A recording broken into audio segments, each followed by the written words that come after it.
మీ ఏం IT AI job అయితే join next it challenge. Job తెచ్చుకోండి, 5 లక్షలు తీసుకోండి.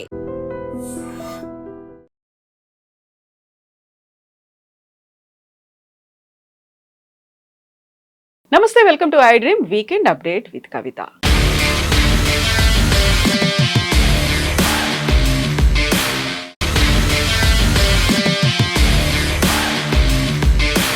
సెప్టెంబర్ 7న ఉపరాష్ట్రపతి ఎన్నిక జరగబోతుంది. ఈ నేపథ్యంలో అనుకోకుండా వచ్చినటువంటి ఎన్నిక అయినప్పటికీ కూడా అనివార్యంగా ఇంకొక టర్న్ తీసుకుంది. అది జస్టిస్ సుదర్శన్ రెడ్డిని ఇండియా కూటమి తమ అభ్యర్థిగా ప్రకటించిన తర్వాత కేంద్ర హోంశాఖ మంత్రి అమిత్ షా చేసినటువంటి కామెంట్లు.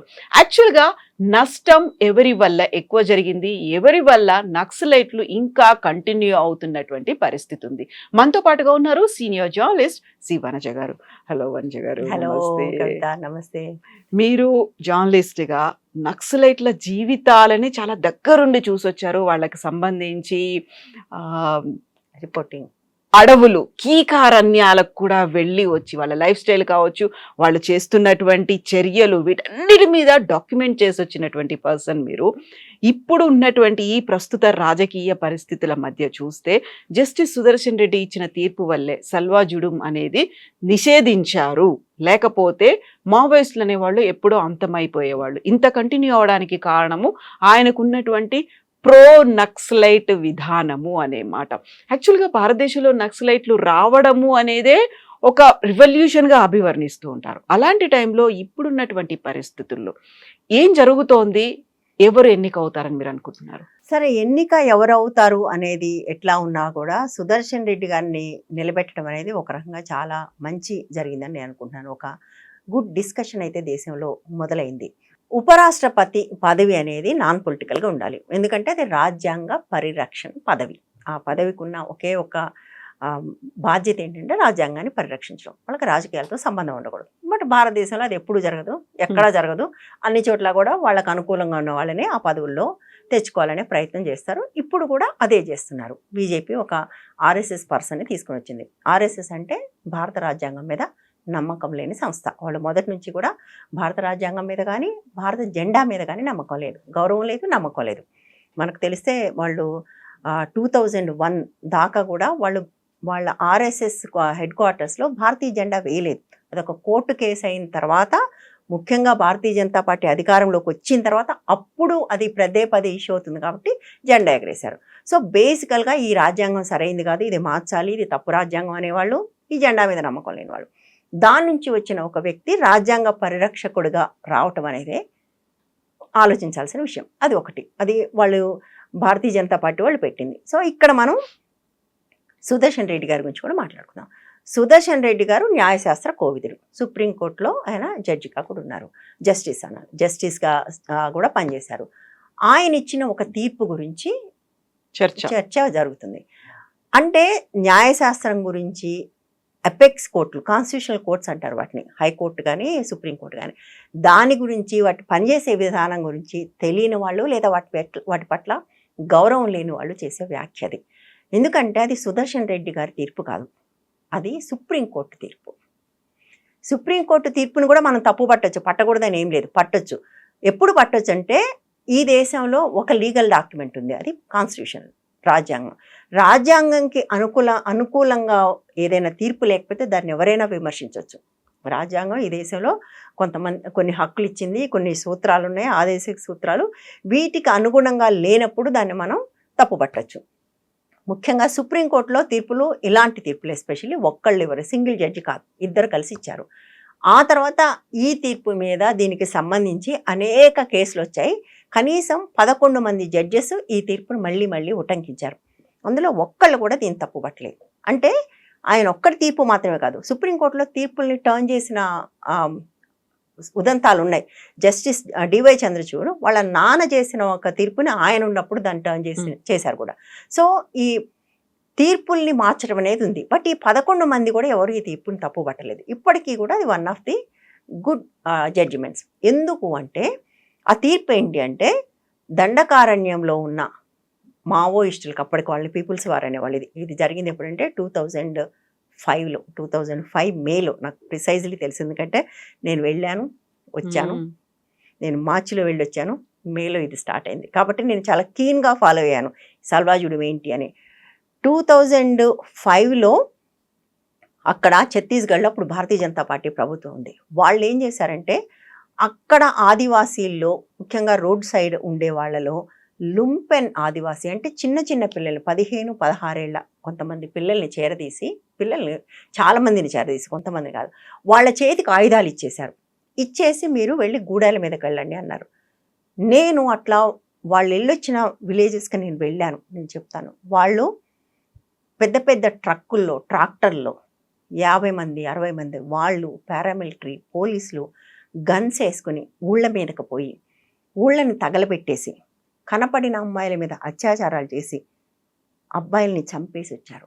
అట్లా వాళ్ళు కొన్ని లక్షల మందిని, మిగిలిన వాళ్ళని ఆ ట్రక్కుల్లో వేసుకుని తీసుకొచ్చి రోడ్డు పక్కన క్యాంపులు పెట్టారు. దిస్ ఈజ్ సల్వాజుడు. అంటే ఒక సివిలియన్కి నువ్వు ఒక గన్ ఇచ్చేసి నువ్వు వెళ్ళి వాళ్ళని చంపు అని చెప్పారు. చెప్తే ఈ పిల్లలందరూ చేసిన పని అది. వాళ్ళు కూడా పెద్దవాళ్ళు ఏం కాదు, చిన్న వయసే, అందరూ అండర్ 20 ఆర్ అరౌండ్ 20. ఈ పిల్లలు గన్స్ తీసుకుని ఊళ్ళ మీదకి వెళ్ళి ఊళ్ళని తగలబెట్టేసి ఆడపిల్లల మీద అత్యాచారాలు చేసి మగవాళ్ళని చంపేసి మిగిలిన వాళ్ళని తీసుకొచ్చి క్యాంపుల్లో పెట్టారు. ఇది రాజ్యాంగానికి ఎట్లా అనుకూలం అవుతుంది? మీరు ఎవరిని నక్సలైట్ల మీద ఫైట్ చేద్దాం అనుకున్నారు, చేయండి. ఊళ్ళ మీదకి వెళ్ళి ఆదివాసీ గ్రామాలను ఎందుకు తగలబెడతారు? ఒక్కళ్ళు కాదు, ఇద్దరు కాదు, అట్లా తగలబెట్టిన 100 గ్రామాలు తగలబెడితే కొంతమంది దొరికిపోయి క్యాంపులకు వచ్చారు. దొరకని వాళ్ళందరూ కూడా ఆంధ్రప్రదేశ్కి వచ్చారు. భద్రాచలం వైపు నుంచి నడుచుకుంటూ ఆంధ్రప్రదేశ్కి వచ్చారు. ఈ రోజుకి వాళ్ళు ఇంకా సెటిల్ కాలే. అప్పుడు ఉమ్మడి ఆంధ్రప్రదేశ్ ఉంది కదా, వీళ్ళేమో ఇక్కడ నుంచి వెళ్ళిపోమంటారు, అక్కడ వాళ్ళేమో చంపేస్తారు. వాళ్ళు అంటే ఇంటర్నల్ డిస్ప్లేస్మెంట్ అంటారు కదా, కొన్ని లక్షల మంది ఆదివాసీలు ఇంటర్నల్గా డిస్ప్లేస్ అయ్యారు. నీకు అక్కడ ఉన్న మావోయిస్టులు ఎంతమంది? ఏం చెప్పిన దాని ప్రకారం 400 కదా. ఈ 400 మందిని నువ్వు పట్టుకోవటానికో లేకపోతే 400 మందిని ఏరువేయటానికో ఇన్ని లక్షల మంది ఆదివాసీల్ని డిస్ప్లేస్ చేయటానికి నీకెవరు హక్కు ఇచ్చారు? అది పూర్తిగా రాజ్యాంగ విరుద్ధం. వాళ్ళు ట్రైన్డ్ కాదు, పార్ట్ ఆఫ్ పోలీస్ ఫోర్స్ కాదు. ఒక సివిలియన్కి గన్ ఇచ్చి నువ్వు పోయి చంపేసిరా అంటే ఏంటది? అది ఎట్లా రాజ్యాంగబద్ధం అవుతుంది? అది తప్పు, న్యాచురల్గా తప్పు. సో ఇది కరెక్ట్ కాదు. ఇది సివిలియన్స్కి ఇట్లా గన్స్ ఇచ్చి వాళ్ళని ట్రైనింగ్ కూడా లేదు, వాడు ఎక్కడన్నా కాల్చుకో, ఎట్లన్నా కాల్చుకో అంటే కంప్లీట్ ఇంప్యూనిటీ. ఒక్క డెత్ కూడా. నేను 2005 తర్వాత సల్వాజుడు స్టార్ట్ అయిన తర్వాత నేను వెళ్ళాను, క్యాంప్స్కి వెళ్ళాను, ఆ ఊర్లకు వెళ్ళాను, వాళ్ళందరూ కలిశాను. సింగిల్ ఎఫ్ఐఆర్ రిజిస్టర్ కాలేదు కవిత. ఎంతమంది చనిపోయారు ఎవరికి తెలియదు. చనిపోతే ఎట్లా చనిపోయినా, అది ఎన్కౌంటర్ కానివ్వండి, యాక్సిడెంట్ కానివ్వండి, ఒక మనిషి అసహజంగా చనిపోతే తప్పనిసరిగా ఎఫ్ఐఆర్ చేయాలి. సింగిల్ ఎఫ్ఐఆర్ చేయలేదు. అన్ని 100 మందిని 1000 మందిని చంపేస్తే కూడా ఎంతమంది చనిపోయారనేది ఎవ్వరు చెప్పలేరు, ఇప్పటికీ తెలియదు ఎవరికి. ఎందుకంటే గూడాలవి, చచ్చిపోయిన వాళ్ళు చచ్చిపోయారు, పారిపోయిన వాళ్ళు పారిపోయారు. ఆ లెక్క ఎవరు తేల్చాలి? ఎవరు పోవాలి ఆ విలేజెస్కి, ఆ లోపల ఉన్న వాటికి? అది రాజ్యాంగ విరుద్ధం ఖచ్చితంగా. అది అసలు రాజ్యాంగ విరుద్ధం మాత్రమే కాదు, ప్రైవేట్ ఆర్మీకి గన్స్ ఇచ్చి మీరు వెళ్ళి చంపిరండి అనేది ఎట్లా యాక్సెప్ట్ చేస్తారు? So that is illegal, that is anti constitutional. అది ఆయన ఇచ్చిన తీర్పు. ఆయన కాదు, ఆయన ఇంకొక ఆయన కలిపి ఇద్దరు కలిసి ఇచ్చిన తీర్పు. ఈ తీర్పు వల్ల నక్సలైట్లు ఇప్పటిదాకా ఉన్నారు అని. లేకపోతే ఎప్పుడూ అంతమైపోయేవాళ్ళు. 5 ఏళ్ల పాటు జరిగింది ఏంటి? తీర్పు ఇచ్చిన నెల రోజులకి గవర్నమెంట్ ఏం చేసింది తెలుసా? కొత్త చట్టం తీసుకొచ్చి వీళ్ళందరినీ ఎస్పీఓస్ అనేవాళ్ళు, స్పెషల్ పోలీస్ ఆఫీసర్స్, వాళ్ళ పేర్లు, వాళ్ళు పోలీసులు కాదు, ఆఫీసర్లు కాదు, వెంటనే వాళ్ళని డిఆర్జీ అని పేరు మార్చేసింది. తీర్పు ఏంటి? ఎస్పీఓల వ్యవస్థ రద్దు చేయాలని కదా, వాళ్ళు డిస్ట్రిక్ట్ రిజర్వ్ గార్డ్స్, డిఆర్జీ అని పేరు మార్చేసి మళ్ళీ వాళ్ళని కంటిన్యూ చేసింది. ఒక్కళ్ళని కూడా తీసేలే. ఎస్పీఓలు ఎవరున్నారో ఎస్పీఓలందరూ డిఆర్జీలుగా కంటిన్యూ అయ్యారు. అంటే అర్థం ఏంటి? తీర్పు వల్ల అక్కడేం మార్పు రాలే కదా. మరి ఎందుకు ఉన్నారు నక్సలైట్లు ఇంకా 20 ఏళ్ల తర్వాత కూడా? ఇది 2005లో జరిగింది.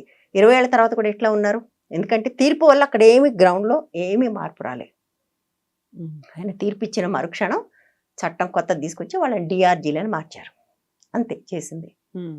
మరి ఆయన వల్లనే నక్సలిజం పోకపోతే ఆయన చేసిన దాని వల్ల గ్రౌండ్లో ఏమీ చేంజ్ జరగలే కదా. మరి ఎందుకు జరిగింది? అది చాలా అన్యాయమైన మాట.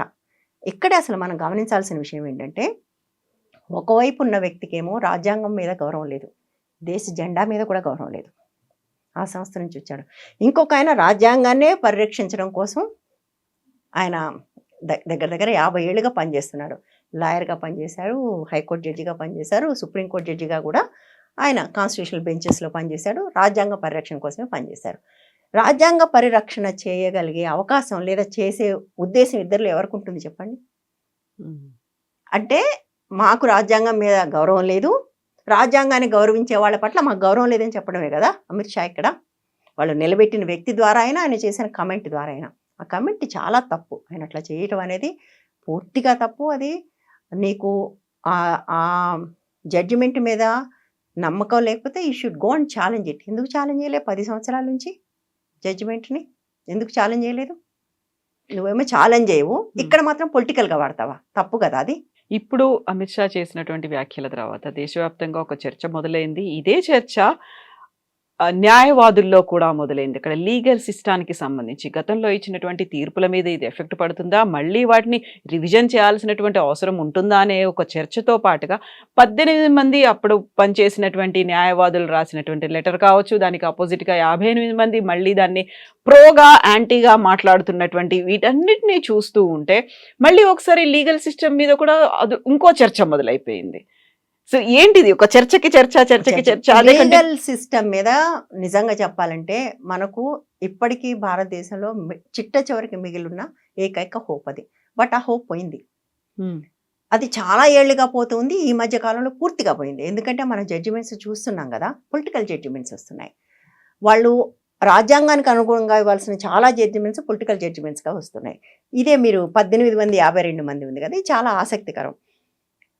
ఈయనకి సపోర్ట్గా కొంతమంది జడ్జెస్ రాగానే వ్యతిరేకంగా కొంతమంది జడ్జెస్ వచ్చారు. దాన్ని లీడ్ చేసింది ఎవరు? రంజన్ గొగోయ్, ఎంపీ, సుప్రీంకోర్టు ప్రధాన న్యాయమూర్తిగా పనిచేసి ప్రధాన న్యాయమూర్తిగా రిటైర్ అయిన మర్నాడు భారతీయ జనతా పార్టీ ఎంపీగా వెళ్ళిన వ్యక్తి రాజకీయాలు ఉన్న వాళ్ళు ఇక్కడికి రాకూడదు అని మాట్లాడుతున్నాడు. ఆయన ఎవరు మరి? రాధాకృష్ణన్కి రాజకీయాలు లేవా? ఆయన భారతీయ జనతా పార్టీ నుంచి ఎంపీగా గెలిచిన వ్యక్తి, ఆర్ఎస్ఎస్ నుంచి వచ్చిన వ్యక్తి. ఆయనకు రాజకీయాలు ఉండొచ్చు, కానీ న్యాయమూర్తులు రాజకీయాల్లోకి వెళ్ళకూడదు. నువ్వు వెళ్ళొచ్చా? ప్రధాన న్యాయమూర్తిగా పనిచేసి రిటైర్ అయిన మరుక్షణం రాజ్యసభ ఎంపీగా ఎట్లా వెళ్ళావు? ఆయన మాట్లాడటం వింత. ఇంకా ఒక జోక్ చెప్పనా, అందులో 2 జడ్జెస్ బయటకు వచ్చి చెప్పారు, అసలు మాకు సంబంధమే లేదు, మా సంతకాలు ఫోర్జరీ చేశారని. అంటే నువ్వు వ్యతిరేకించటానికి జడ్జిమెంట్ని పొలిటిసైజ్ చేయటము, దొంగ సంతకాలు పెట్టడము, అంటే జడ్జిగా ఉన్నప్పుడు నువ్వేం చేసావో కానీ బయటికి పోగానే ఆ పార్టీకి ఎంపీగా వెళ్ళిన వాళ్ళు దాన్ని విమర్శించడం, ఇదంతా చూస్తుంటే ప్రజలకు న్యాయ వ్యవస్థ మీద నమ్మకం ఎట్లా ఉంటుంది? మనకు చాలా గొప్ప గొప్ప ఇండియన్ జ్యూరిస్ప్రుడెన్స్ అంటారు, గొప్ప గొప్ప తీర్పులు ఉన్నాయి. ఈ తీర్పుల ప్రకారం, ఈ తీర్పులు ఇక్కడే కాదు మొత్తం ప్రపంచం అంతా కూడా ఒక యాక్సెప్టెడ్ జ్యూరిస్ప్రుడెన్స్ ఉంది. అదేంటంటే bail is right, jail is exception. అంటే అవసరమైతే తప్ప నువ్వు జైల్లో పెట్టకూడదు, ఎవరి స్వాతంత్రాన్ని హరించకూడదు. కాబట్టి అందరికీ బెయిల్ ఇవ్వాలి. బెయిల్ అనేది రైట్ అనేది. ఇవాళ నీకు కావలసిన వాడు ఎవరన్నా జైలుకి వెళ్తే 2వ రోజు బెయిల్ వస్తుంది, నిన్ను విమర్శించిన వాడు జైలుకి వెళ్తే 10 ఏళ్ళైనా బయటకు రాడు. ఇదేంటి? ఇట్లా చేస్తున్నది ఎవరు? ఇట్లా చేయడానికి ప్రోత్సహిస్తున్నది ఎవరు? ఎటువంటి రాజకీయ ఒత్తిడి వల్ల ఇవాళ జరుగుతుంది? అది కదా న్యాయ వ్యవస్థ మీద నమ్మకం పోగొట్టేది. ఒకవైపు న్యాయ వ్యవస్థ మీద నమ్మకం పోగొట్టే పనులు చేస్తూ, కాస్త కూస్తో బతికున్న న్యాయ వ్యవస్థను విమర్శిస్తూ, ఇవాళ చర్చ నిజంగానే లీగల్ సిస్టమ్ మీద జరగాల్సిందే. ఎందుకంటే ఇవాళ న్యాయమూర్తులను కూడా గౌరవించే ఒక పరిస్థితి లేదు. వాళ్ళు జస్ట్ పవర్ ఈల్డ్ చేస్తున్నారు. కోర్టుకు వస్తే నీ కంటెంప్ట్ ఆఫ్ కోర్ట్ అని. బట్ ఇవాళ ఎంతమంది నిజాయితీగా పనిచేస్తున్నారు? ఎన్ని పొలిటికల్ అపాయింట్మెంట్స్, ఎన్ని యాంటీ కాన్స్టిట్యూషనల్ జడ్జిమెంట్స్ వస్తున్నాయి? సుప్రీంకోర్టు నుంచి వస్తున్నాయి జడ్జిమెంట్స్, కాన్స్టిట్యూషన్కి వ్యతిరేకమైన జడ్జిమెంట్స్ వస్తున్నాయి. ఇప్పుడు రిజల్ట్ ఎలా ఉండబోతుంది అనుకుంటున్నారు మీరు? బలం ఉన్నవాడిదే ఎప్పుడైనా రాజ్యం. న్యాచురల్గా వాళ్ళే గెలిచే అవకాశం ఉంది, ఖచ్చితంగా గెలిచే అవకాశం ఉంది. ఎందుకంటే వాళ్ళకే మెజారిటీ ఉంది కాబట్టి. ఒక ఆర్ఎస్ఎస్ వ్యక్తి కాకుండా ఒక న్యాయవాది, ఇప్పుడు సుదర్శన్ రెడ్డి గారికి రాజకీయాలు లేవు, నిజంగా రాజకీయాలు లేవు. ఇండియా బ్లాక్ ఆయన తీసుకుని ఉండొచ్చు, కానీ ఆయనకి రాజకీయాలు ఉన్నాయని తీసుకోలేదు. ఆయన ఒక న్యాయ కోవిదులని తీసుకున్నారు. ఇలాంటప్పుడు అంటే ఏదో ఒక కొన ఊపిరితో అయినా కూడా రాజ్యాంగాన్ని పరిరక్షించాలి అనుకుంటే ఇలాంటి వాళ్ళందరూ ఆయనకి సపోర్ట్ చేయాలి. బట్ సపోర్ట్ చేసే ఉద్దేశం వాళ్ళకి ఏం కనపడట్లేదు. ఎందుకంటే ఎవరికి వాళ్ళ రాజకీయాలు, వాళ్ళ అధికారంలో ఉండటము, దాని ద్వారా వాళ్ళు ఏం తెచ్చుకోగలం, ఇది మాత్రమే తప్ప రాజ్యాంగాన్ని పరిరక్షించుకోవాలి, దేశంలో డెమోక్రసీ ఉండాలి, ఇదంతా మనలాంటి వాళ్ళ కంఠశోష. కానీ పొలిటీషియన్స్ ఎవరు అనుకోవట్లేదు. బట్ అనుకుంటే బాగుంటుందని అనుకుంటున్నాను. బట్ ఇంట్రెస్టింగ్లీ సుదర్శన్ రెడ్డి గారు నేను ఒకసారి దిగాను కాబట్టి నేను నా వీలైనంత ఫైట్ చేస్తా అంటున్నారు, అందరి దగ్గరికి వెళ్తున్నారు, అడుగుతున్నారు, మాట్లాడుతున్నారు.